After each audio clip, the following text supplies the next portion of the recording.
Welcome to Penrose Learning, where we make understanding easy.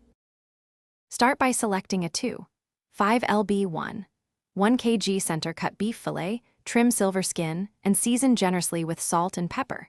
Heat oil and sear the fillet 2 minutes per side until glossy brown. Finish edges, then rest and chill 15 minutes to firm the meat.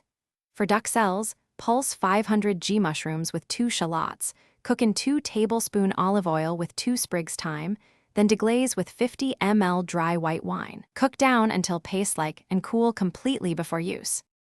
On a sheet of cling film, arrange 10 to 12 slices of prosciutto overlapping into a rectangle. Spread the cooled duxelles evenly over the meat side of the ham. Brush the chilled fillet with a thin layer of Dijon mustard to add flavor and help adhesion.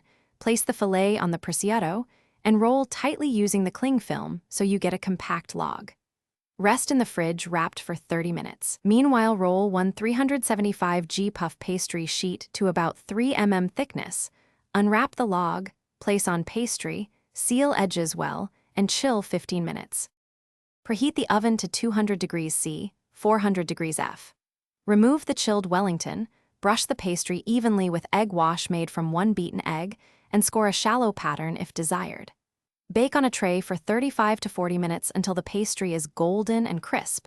Check internal temperature, aiming for 52 degrees C for medium rare. Once out, rest the Wellington 10 minutes to let juices redistribute. Then slice in roughly 1-inch thick pieces. For finish, brush warm slices with reserved egg wash.